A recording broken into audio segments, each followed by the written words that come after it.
Principle 10. Appeal to the nobler motives. 20. The movies do it. TV does it. Why don't you do it? Many years ago, the Philadelphia Evening Bulletin was being maligned by a dangerous whispering campaign. A malicious rumor was being circulated. Advertisers were being told that the newspaper was no longer attractive to readers because it carried too much advertising and too little news. Immediate action was necessary. The gossip had to be squelched. But how? This is the way it was done. The bulletin clipped from its regular edition all reading matter of all kinds on one average day, classified it, and published it as a book. The book was called One Day. It contained 307 pages, as many as a hard-covered book. Yet the bulletin had printed all this news and feature material on one day and sold it, not for several dollars, but for a few cents. The printing of that book dramatized the fact that the bulletin carried an enormous amount of interesting reading matter. It conveyed the facts more vividly, more interestingly, more impressively than pages of figures and mere talk could have done. This is the day of dramatization. Merely stating a truth isn't enough. The truth has to be made vivid, interesting, dramatic. You have to use showmanship. The movies do it. Television does it. And you will have to do it if you want attention.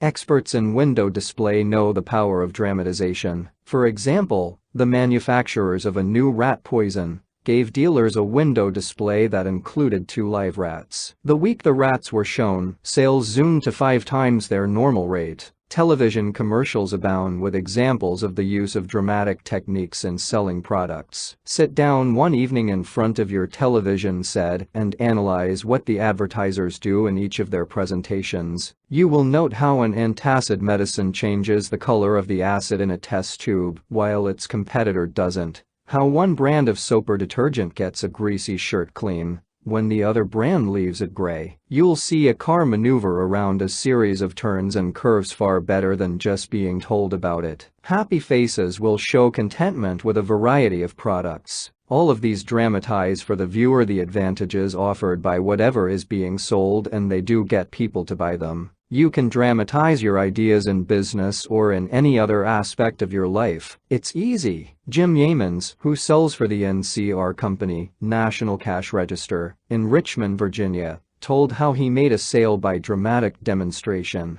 Last week I called on a neighborhood grocer and saw that the cash registers he was using at his checkout counters were very old-fashioned. I approached the owner and told him, "You are literally throwing away pennies every time a customer goes through your line." With that I threw a handful of pennies on the floor. He quickly became more attentive. The mere words should have been of interest to him, but the sound of pennies hitting the floor really stopped him. I was able to get an order from him to replace all of his old machines. It works in home life as well. When the old-time lover proposed to his sweetheart, did he just use words of love? No, he went down on his knees. That really showed he meant what he said. We don't propose on our knees anymore. But many suitors still set up a romantic atmosphere before they pop the question. Dramatizing what you want works with children as well. Joe B. Fant Jr. of Birmingham, Alabama, was having difficulty getting his 5-year-old boy and 3-year-old daughter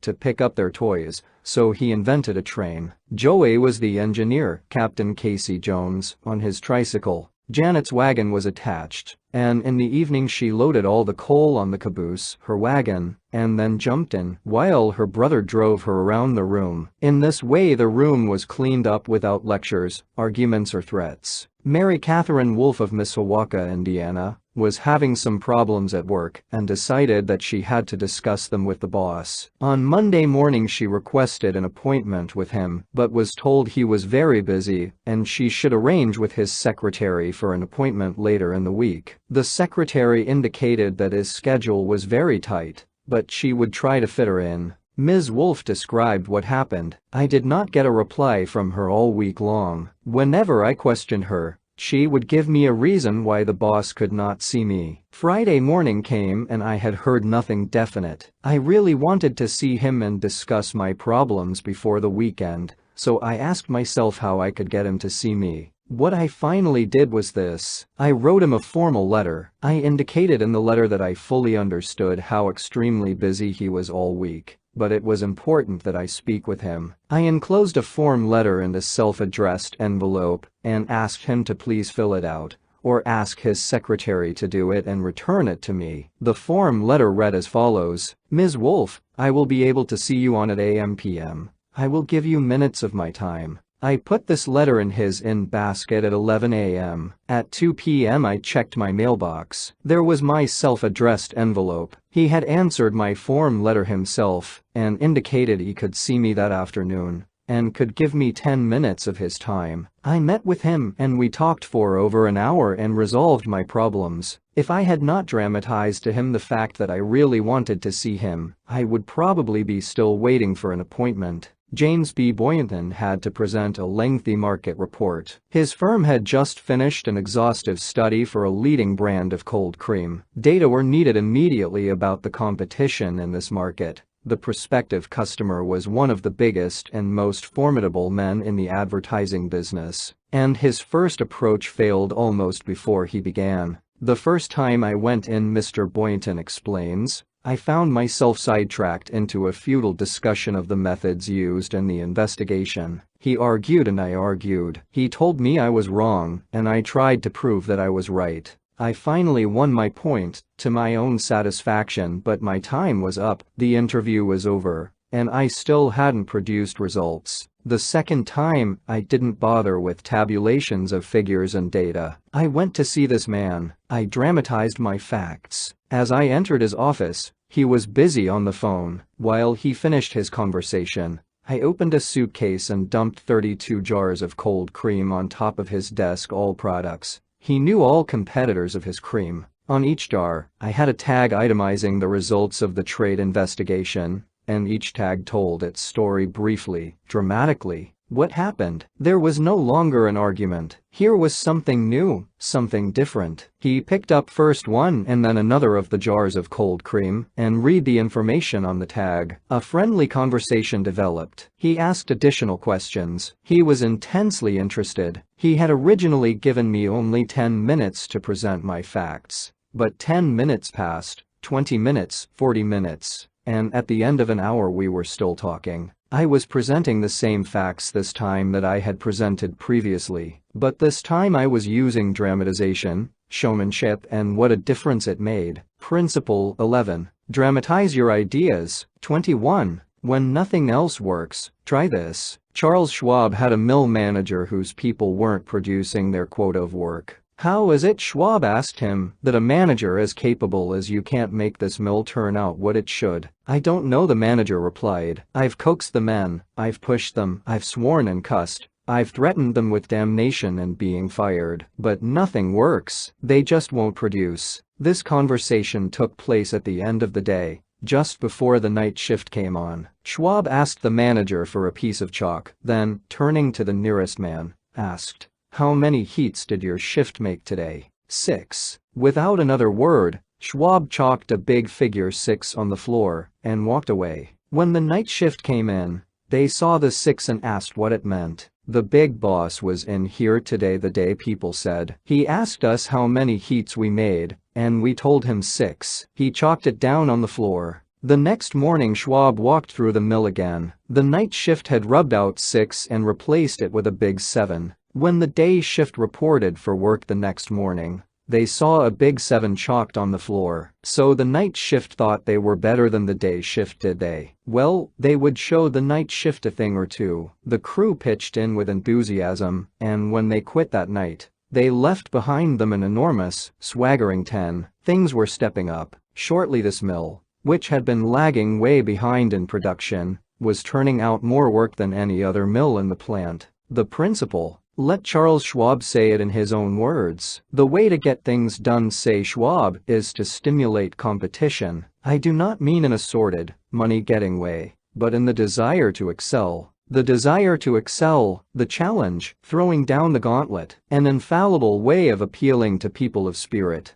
Without a challenge, Theodore Roosevelt would never have been President of the United States. The Rough Rider, just back from Cuba, was picked for governor of New York State. The opposition discovered he was no longer a legal resident of the state, and Roosevelt, frightened, wished to withdraw. Then Thomas Collier, Platt, then U.S. Senator from New York, threw down the challenge, turning suddenly on Theodore Roosevelt. He cried in a ringing voice, "Is the hero of San Juan Hill a coward?" Roosevelt stayed in the fight, and the rest is history. A challenge not only changed his life, it had a real effect upon the future of his nation. All men have fears, but the brave put down their fears and go forward, sometimes to death, but always to victory was the motto of the King's Guard in ancient Greece. What greater challenge can be offered than the opportunity to overcome those fears? When Al Smith was governor of New York, he was up against it. Sing Sing, at the time the most notorious penitentiary west of Devil's Island, was without a warden. Scandals had been sweeping through the pristine walls, scandals and ugly rumors. Smith needed a strong man to rule Sing Sing, an iron man. But who? He sent for Lewis E. Laws of New Hampton.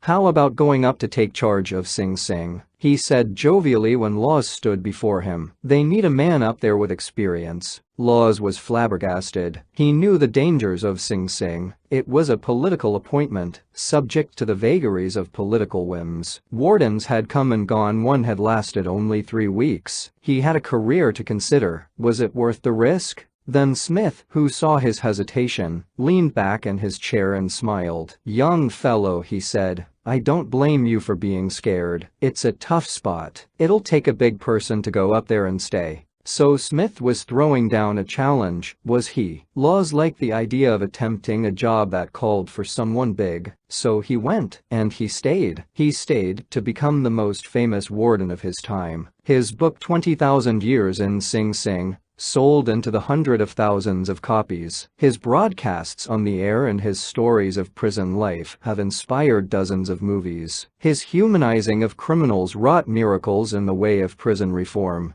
"I have never found," said Harvey S. Firestone, founder of the great Firestone Tire and Rubber Company, "that pay and pay alone would either bring together or hold good people. I think it was the game itself." Frederick Herzberg, one of the great behavioral scientists, concurred. He studied in depth the work attitudes of thousands of people, ranging from factory workers to senior executives. What do you think he found to be the most motivating factor, the one facet of the jobs that was most stimulating? Money? Good working conditions? Fringe benefits? No, not any of those. The one major factor that motivated people was the work itself. If the work was exciting and interesting, the worker looked forward to doing it and was motivated to do a good job. That is what every successful person loves. The game, the chance for self-expression, the chance to prove his or her worth, to excel, to win. That is what makes foot races and hog calling and pie-eating contests. The desire to excel, the desire for a feeling of importance. Principle 12. Throw down a challenge. In a nutshell, the only way to get the best of an argument is to avoid it. Principle 2.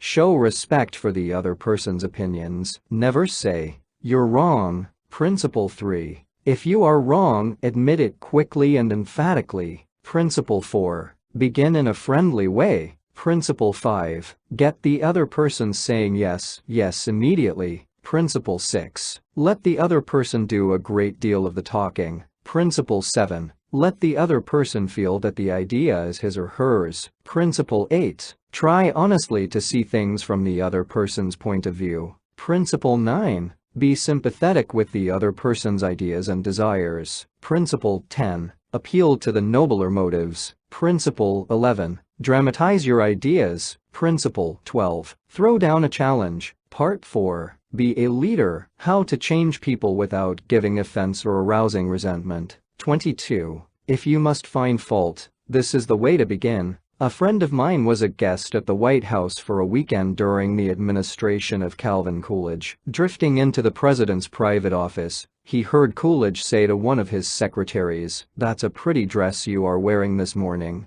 and you are a very attractive young woman." That was probably the most effusive praise Silent Cal had ever bestowed upon a secretary in his life. It was so unusual, so unexpected, that the secretary blushed in confusion. Then Coolidge said, "Now don't get stuck up. I just said that to make you feel good. From now on, I wish you would be a little bit more careful with your punctuation." His method was probably a bit obvious, but the psychology was superb. It is always easier to listen to unpleasant things after we have heard some praise of our good points. A barber lathers a man before he shaves him, and that is precisely what McKinley did back in 1896. When he was running for president, one of the prominent Republicans of that day had written a campaign speech that he felt was just a trifle better than Cicero, and Patrick Henry and Daniel Webster all rolled into one. With great glee, this chap read his immortal speech aloud to McKinley. "My friend, that is a splendid speech. A magnificent speech," McKinley said. "No one could have prepared a better one. There are many occasions on which it would be precisely the right thing to say, but is it quite suitable to this particular occasion? Sound and sober as it is from your standpoint, I must consider its effect from the party's standpoint. Now you go home and write a speech along the lines I indicate and send me a copy of it." He did just that. McKinley blue-penciled and helped him rewrite his second speech, and he became one of the effective speakers of the campaign. Here is the second most famous letter that Abraham Lincoln ever wrote. His most famous one was written to Mrs. Bixby, expressing his sorrow for the death of the 5 sons she had lost in battle. Lincoln probably dashed this letter off in 5 minutes. Yet it sold at public auction in 1926 for $12,000. And that, by the way, was more money than Lincoln was able to save during half a century of hard work. The letter was written to General Joseph Hooker on April 26, 1863, during the darkest period of the Civil War. For 18 months, Lincoln's generals had been leading the Union Army from one tragic defeat to another. Nothing but futile, stupid human butchery. The nation was appalled. Thousands of soldiers had deserted from the army, and then the Republican members of the Senate had revolted and wanted to force Lincoln out of the White House. "We are now on the brink of destruction," Lincoln said. "It appears to me that even the Almighty is against us. I can hardly see a ray of hope." Such was the black sorrow and chaos out of which this letter came. I am printing the letter here because it shows how Lincoln tried to change an obstreperous general, when the very fate of the nation could have depended upon the general's action. This is perhaps the sharpest letter Abe Lincoln wrote after he became president, yet you will note that he praised General Hooker before he spoke of his grave faults. Yes, they were grave faults, but Lincoln didn't call them that. Lincoln was more conservative, more diplomatic. Lincoln wrote, "There are some things in regard to which I am not quite satisfied with you." Talk about tact and diplomacy. Here is the letter addressed to General Hooker. "I have placed you at the head of the Army of the Potomac. Of course, I have done this upon what appears to me to be sufficient reasons, and yet I think it best for you to know that there are some things in regard to which I am not quite satisfied with you. I believe you to be a brave and skillful soldier, which, of course, I like. I also believe you do not mix politics with your profession, in which you are right. You have confidence in yourself, which is a valuable if not an indispensable quality. You are ambitious, which, within reasonable bounds, does good rather than harm, but I think that during General Burnside's command of the army, you have taken counsel of your ambition, and thwarted him as much as you could, in which you did a great wrong to the country, and to a most meritorious and honorable brother officer. I have heard, in such a way as to believe it, of your recently saying that both the army and the government needed a dictator. Of course, it was not for this, but in spite of it, that I have given you command. Only those generals who gain successes can set up as dictators. What I now ask of you is military success, and I will risk the dictatorship. The government will support you to the utmost of its ability, which is neither more nor less than it has done, and will do for all commanders. I much fear that the spirit which you have aided to infuse into the army, of criticizing their commander and withholding confidence from him, will now turn upon you. I shall assist you, as far as I can, to put it down. Neither you nor Napoleon, if he were alive again, could get any good out of an army, while such spirit prevails in it. And now beware of rashness. Beware of rashness, but with energy and sleepless vigilance go forward and give us victories. You are not a Coolidge, a McKinley or a Lincoln. You want to know whether this philosophy will operate for you in everyday business contacts. Will it? Let's see. Let's take the case of W.P. Gaw of the Wark Company, Philadelphia. The Wark Company had contracted to build and complete a large office building in Philadelphia by a certain specified date. Everything was going along well. The building was almost finished when suddenly the subcontractor making the ornamental bronze work to go on the exterior of this building declared that he couldn't make delivery on schedule. What? An entire building held up, heavy penalties, distressing losses, all because of one man. Long-distance telephone calls, arguments, heated conversations, all in vain. Then Mr. Gaw was sent to New York to beard the bronze lion in his den. Do you know you are the only person in Brooklyn with your name? Mr. Gaw asked the president of the subcontracting firm shortly after they were introduced. The president was surprised. No, I didn't know that. Well, said Mr. Gaw, when I got off the train this morning, I looked in the telephone book to get your address, and you're the only person in the Brooklyn phone book with your name. I never knew that, the subcontractor said. He checked the phone book with interest. Well, it's an unusual name, he said proudly. My family came from Holland and settled in New York almost 200 years ago. He continued to talk about his family and his ancestors for several minutes. When he finished that, Mr. Gaw complimented him on how large a plant he had and compared it favorably with a number of similar plants he had visited. It is one of the cleanest and neatest bronze factories I ever saw, said Gaw. I've spent a lifetime building up this business, the subcontractor said, and I am rather proud of it. Would you like to take a look around the factory? During this tour of inspection, Mr. Gaw complimented the other man on his system of fabrication and told him how and why it seemed superior to those of some of his competitors. Gaw commented on some unusual machines, and the subcontractor announced that he himself had invented those machines. He spent considerable time showing Gaw how they operated and the superior work they turned out. He insisted on taking his visitor to lunch. So far, mind you, not a word had been said about the real purpose of Gaw's visit. After lunch, the subcontractor said, "Now, to get down to business. Naturally, I know why you're here. I didn't expect that our meeting would be so enjoyable. You can go back to Philadelphia with my promise that your material will be fabricated and shipped even if other orders have to be delayed." Mr. Gaw got everything that he wanted without even asking for it. The material arrived on time, and the building was completed on the day the completion contract specified. Would this have happened had Mr. Gaw used the hammer and dynamite method generally employed on such occasions? Dorothy Wroblewski, a branch manager of the Fort Monmouth, New Jersey, Federal Credit Union, reported to one of our classes how she was able to help one of her employees become more productive. "We recently hired a young lady as a teller trainee. Her contact with our customers was very good. She was accurate and efficient in handling individual transactions. The problem developed at the end of the day when it was time to balance out.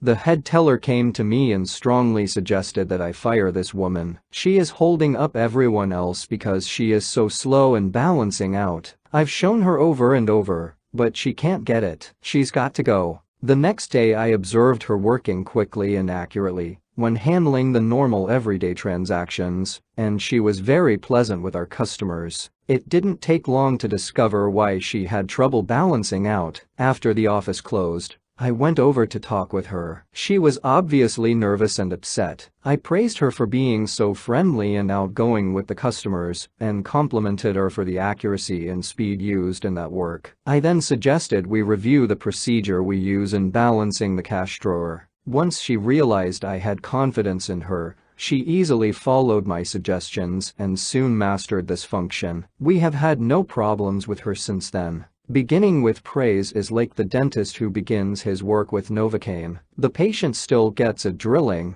but the Novocaine is pain-killing. A leader will use Principle 1.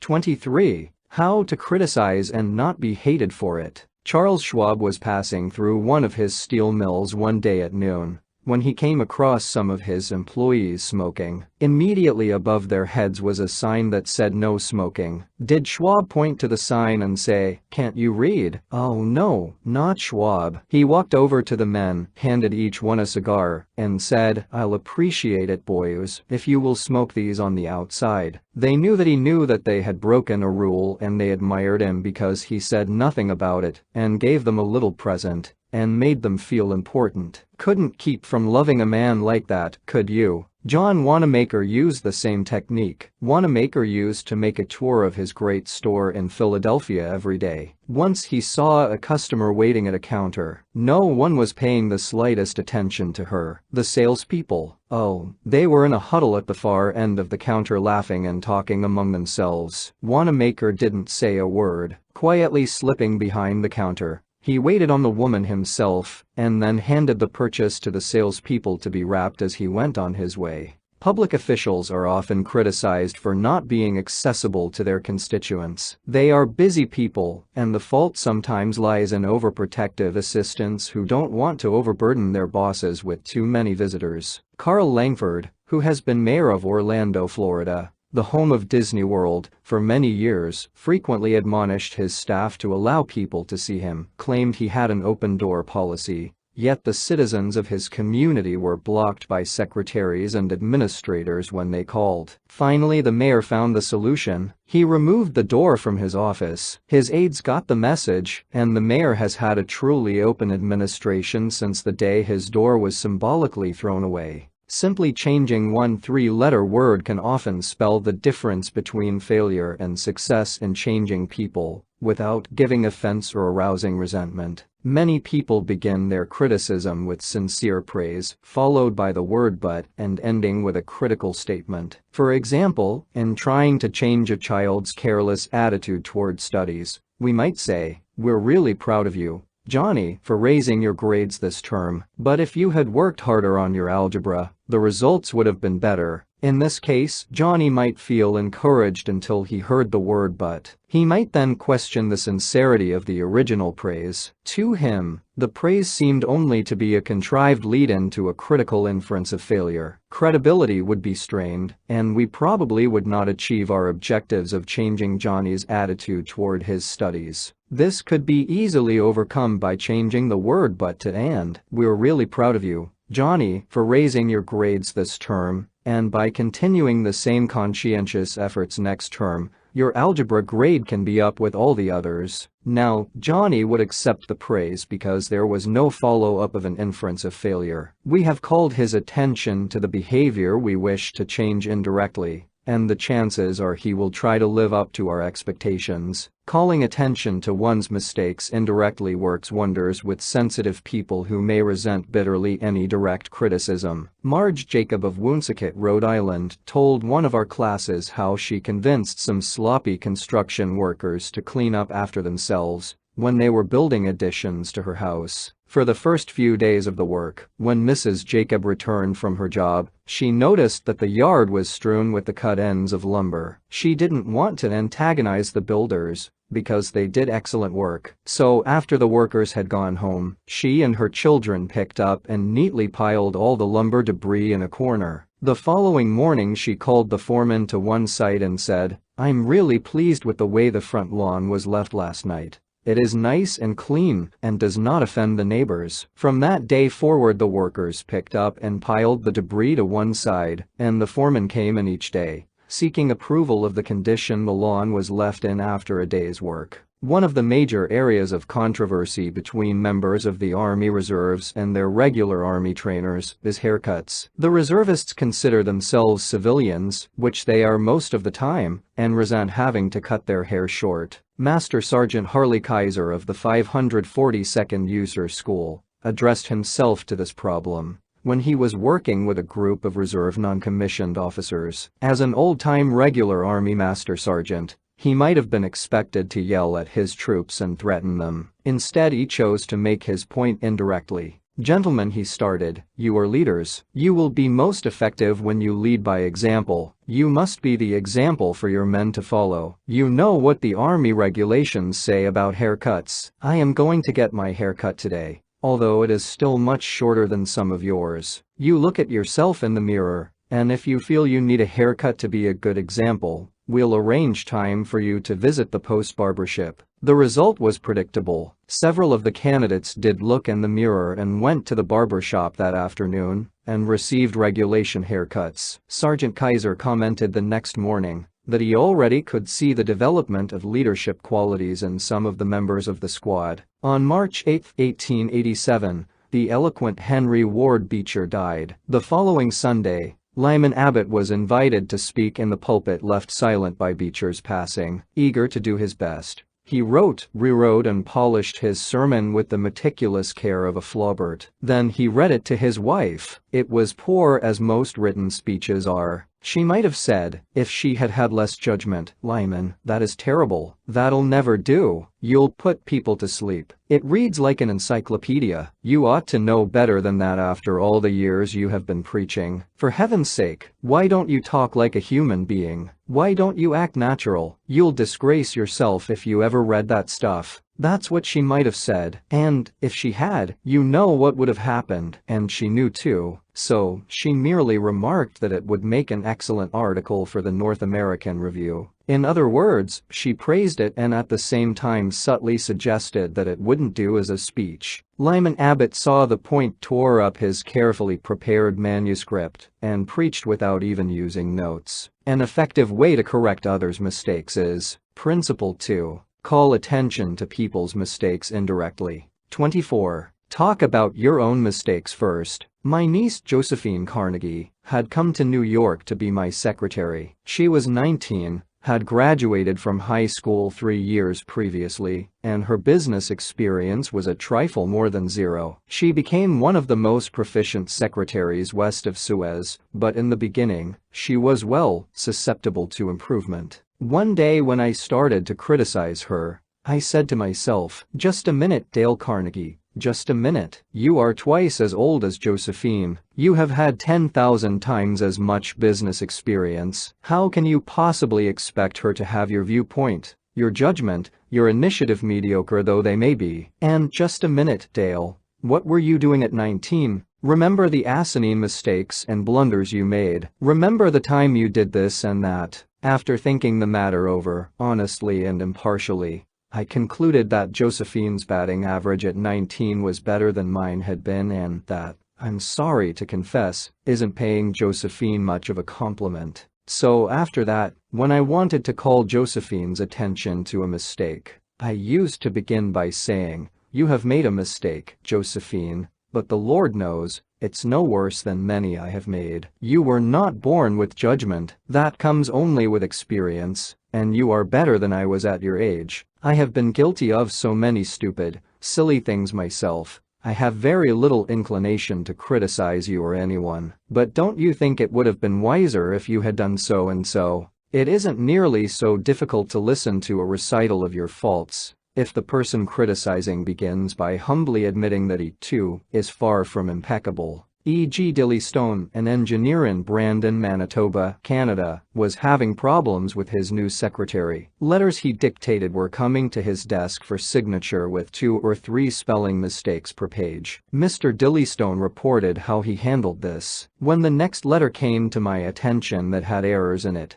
I sat down with the typist and said, somehow this word doesn't look right. It's one of the words I always have had trouble with. That's the reason I started this spelling book of mine. I opened the book to the appropriate page. Yes, here it is. I'm very conscious of my spelling now because people do judge us by our letters, and misspellings make us look less professional. I don't know whether she copied my system or not, but since that conversation, her frequency of spelling errors has been significantly reduced. The Polish Prince Bernhard von Bülow learned the sharp necessity of doing this back in 1909. Von Bülow was then the Imperial Chancellor of Germany, and on the throne sat Wilhelm II. Wilhelm the haughty, Wilhelm the arrogant, Wilhelm, the last of the German Kaisers, building an army and navy that he boasted, could whip their weight in wild cats. Then an astonishing thing happened. The Kaiser said things, incredible things that rocked the continent, and started a series of explosions heard around the world. To make matters infinitely worse, the Kaiser made silly, egotistical, absurd announcements in public. He made them while he was a guest in England,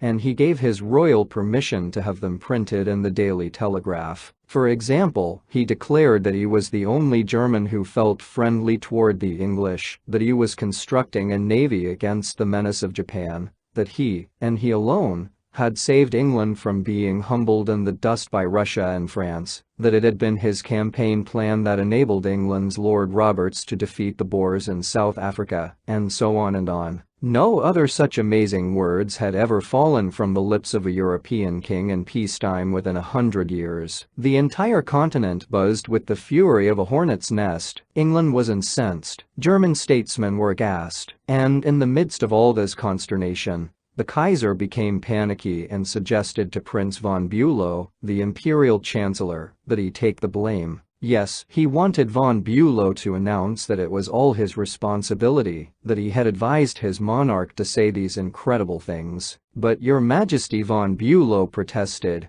it seems to me utterly impossible that anybody either in Germany or England could suppose me capable of having advised Your Majesty to say any such thing. The moment those words were out of von Bülow's mouth, he realized he had made a grave mistake. The Kaiser blew up. You consider me a donkey, he shouted, capable of blunders you yourself could never have committed. Von Bülow knew that he ought to have praised before he condemned, but since that was too late, he did the next best thing. He praised after he had criticized, and it worked a miracle. I'm far from suggesting that, he answered respectfully. Your Majesty surpasses me in many respects, not only of course, in naval and military knowledge, but above all, in natural science. I have often listened in admiration when Your Majesty explained the barometer, or wireless telegraphy, or the Roentgen rays. The Kaiser beamed. Von Bülow had praised him. Von Bülow had exalted him and humbled himself. The Kaiser could forgive anything after that. Haven't I always told you, he exclaimed with enthusiasm, that we complete one another famously. We should stick together, and we will.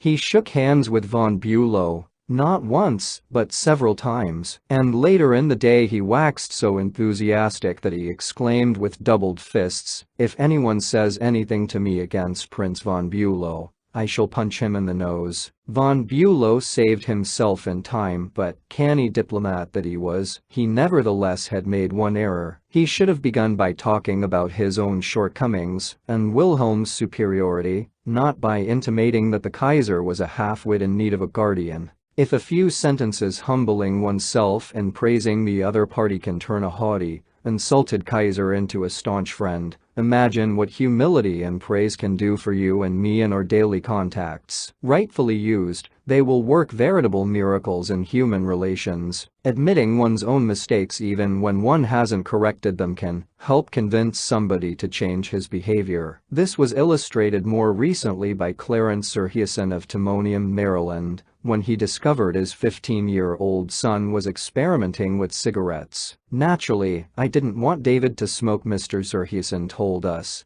but his mother and I smoked cigarettes. We were giving him a bad example all the time. I explained to Dave how I started smoking at about his age, and how the nicotine had gotten the best of me, and now it was nearly impossible for me to stop. I reminded him how irritating my cough was, and how he had been after me to give up cigarettes not many years before. I didn't exhort him to stop or make threats or warn him about their dangers. All I did was point out how I was hooked on cigarettes and what it had meant to me. He thought about it for a while and decided he wouldn't smoke until he had graduated from high school. As the years went by, David never did start smoking and has no intention of ever doing so. As a result of that conversation, I made the decision to stop smoking cigarettes myself, and with the support of my family, I have succeeded. A good leader follows this principle. Principle 3. Talk about your own mistakes before criticizing the other person. 25. No one likes to take orders. I once had the pleasure of dining with Miss Ida Tarbell, the Dean of American Biographers. When I told her I was writing this book, We began discussing this all-important subject of getting along with people, and she told me that while she was writing her biography of Owen D. Young, she interviewed a man who had sat for 3 years in the same office with Mr. Young. This man declared that during all that time he had never heard Owen D. Young give a direct order to anyone. He always gave suggestions, not orders. Owen D. Young never said, for example, do this or do that, or don't do this or don't do that. He would say, you might consider this, or do you think that would work? Frequently he would say, after he had dictated a letter, what do you think of this? In looking over a letter of one of his assistants, he would say, maybe if we were to phrase it this way, it would be better. He always gave people the opportunity to do things themselves. He never told his assistants to do things. He let them do them, let them learn from their mistakes. A technique like that makes it easy for a person to correct errors. A technique like that saves a person's pride and gives him or her a feeling of importance. It encourages cooperation instead of rebellion. One of the other instructors stormed into the classroom and asked in an arrogant tone, whose car is blocking the driveway? When the student who owned the car responded, the instructor screamed, move that car and move it right now, or I'll wrap a chain around it and drag it out of there. Now that student was wrong. The car should not have been parked there. But from that day on, not only did that student resent the instructor's action,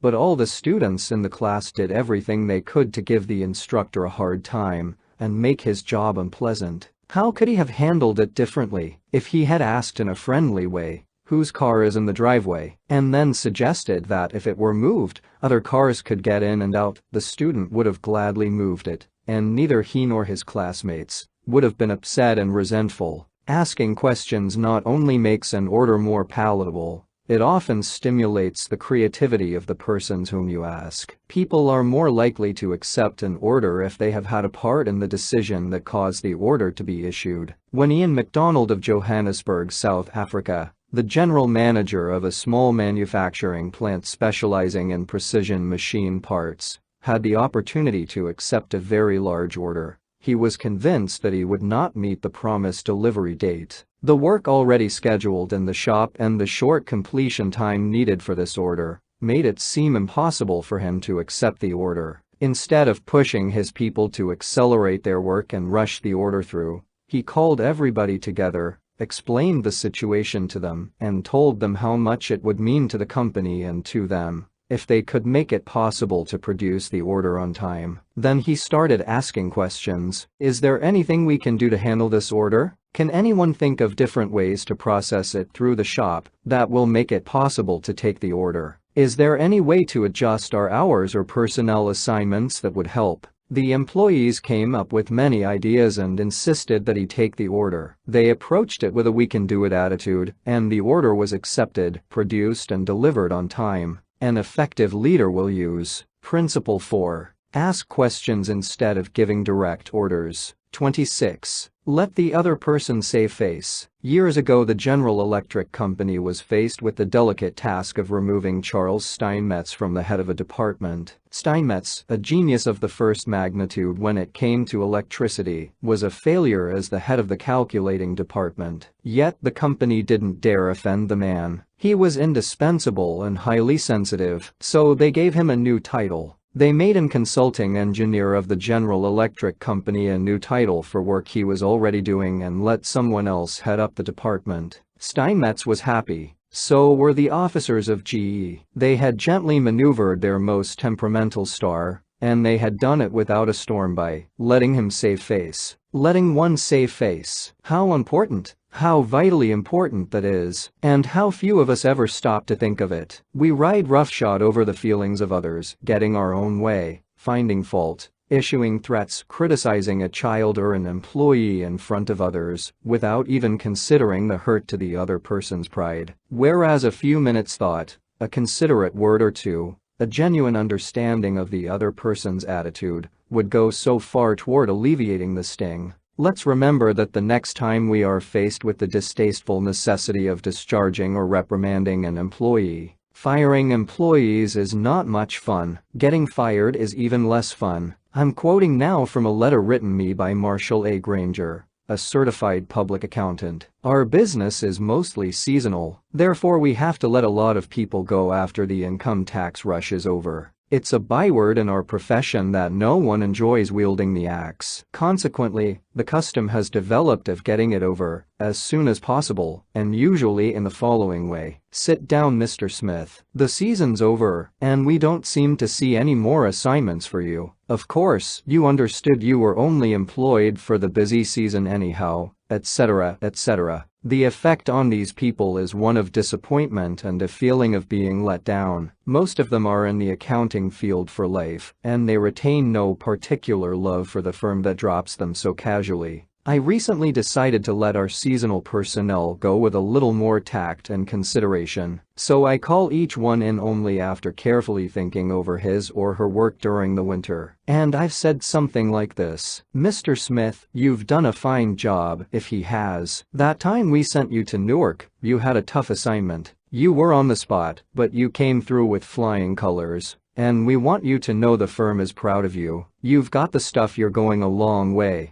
Wherever you're working, this firm believes in you and is rooting for you, and we don't want you to forget it. Effect: the people go away feeling a lot better about being fired. They don't feel let down. They know if we had work for them, we'd keep them on. And when we need them again, they come to us with a keen personal affection. At one session of our course, 2 class members discussed the negative effects of fault-finding versus the positive effects of letting the other person save face. Fred Clark of Harrisburg, Pennsylvania, told of an incident that occurred in his company. At one of our production meetings, a vice president was asking very pointed questions of one of our production supervisors regarding a production process. His tone of voice was aggressive and aimed at pointing out faulty performance on the part of the supervisor. Not wanting to be embarrassed in front of his peers, the supervisor was evasive in his responses. This caused the vice president to lose his temper, berate the supervisor, and accuse him of lying. Another class member, Anna Mazin, related how a similar incident had occurred at her job,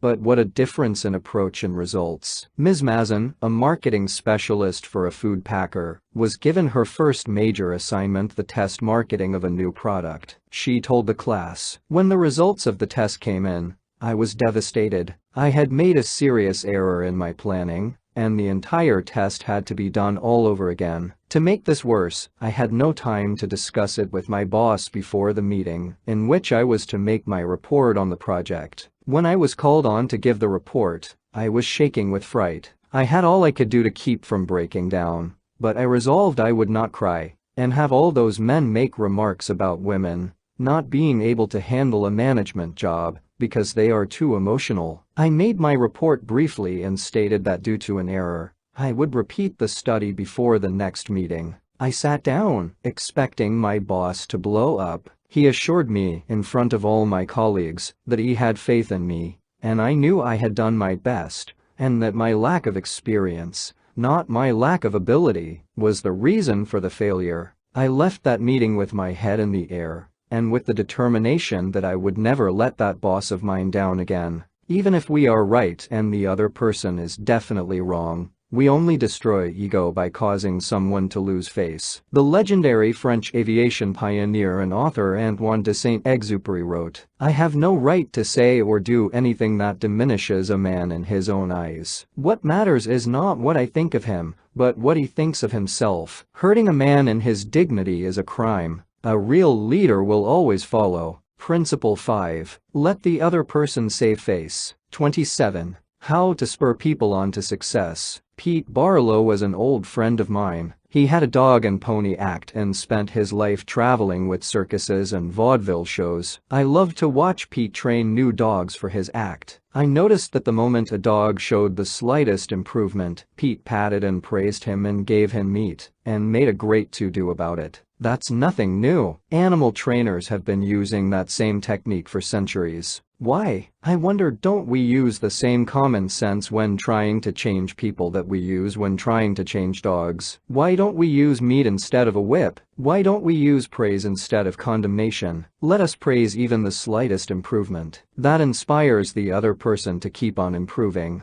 In his book I Ain't Much Baby But I'm All I Got, the psychologist Jess Lair comments, praise is like sunlight to the warm human spirit. We cannot flower and grow without it. And yet, while most of us are only too ready to apply to others the cold wind of criticism, we are somehow reluctant to give our fellow the warm sunshine of praise. Jess Lair, I Ain't Much Baby But I'm All I Got. Greenwich, Con. Fawcett, 1976 p. 248. I can look back at my own life and see where a few words of praise have sharply changed my entire future. Can't you say the same thing about your life? History is replete with striking illustrations of the sheer witchery rays. For example, many years ago a boy of 10 was working in a factory in Naples. He longed to be a singer, but his first teacher discouraged him. "You can't sing," he said. "You haven't any voice at all. It sounds like the wind in the shutters." But his mother, a poor peasant woman, put her arms about him and praised him and told him she knew he could sing. She could already see an improvement, and she went barefoot in order to save money to pay for his music lessons. That peasant mother's praise and encouragement changed that boy's life. His name was Enrico Caruso, and he became the greatest and most famous opera singer of his age. In the early 19th century, a young man in London aspired to be a writer, but everything seemed to be against him. He had never been able to attend school more than 4 years. His father had been flung in jail because he couldn't pay his debts, and this young man often knew the pangs of hunger. Finally, he got a job pasting labels on bottles of blacking in a rat-infested warehouse, and he slept at night in a dismal attic room with 2 other boys guitarsnips from the slums of London. He had so little confidence in his ability to write that he sneaked out and mailed his first manuscript in the dead of night, so nobody would laugh at him. Story after story was refused. Finally, the great day came when one was accepted. True, he wasn't paid a shilling for it, but one editor had praised him. One editor had given him recognition. He was so thrilled that he wandered aimlessly around the streets with tears rolling down his cheeks.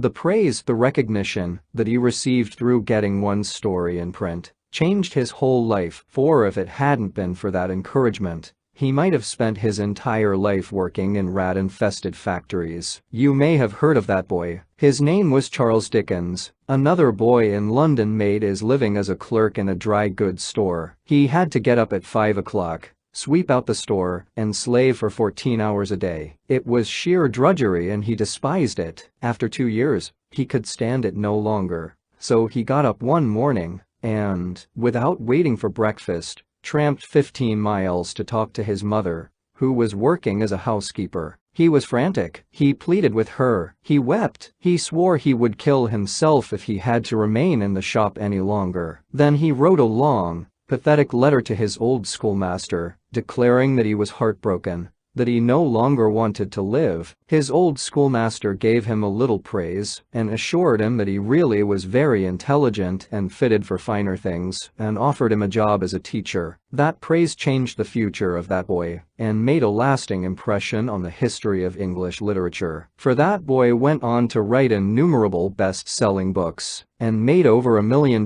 with his pen. You've probably heard of him. His name, H.G. Wells. Use of praise instead of criticism is the basic concept of B.F. Skinner's teachings. This great contemporary psychologist has shown by experiments with animals and with humans that when criticism is minimized and praise emphasized, the good things people do will be reinforced, and the poorer things will atrophy for lack of attention. Mr. Rangelspa determined to use some of the principles he was learning in our course to solve this situation. He reported, "We decided to try praise instead of harping on their faults. It wasn't easy when all we could see were the negative things they were doing. It was really tough to find things to praise. We managed to find something, and within the first day or two, some of the really upsetting things they were doing quit happening. Then some of their other faults began to disappear. They began capitalizing on the praise we were giving them. They even began going out of their way to do things right." Neither of us could believe it. Of course, it didn't last forever.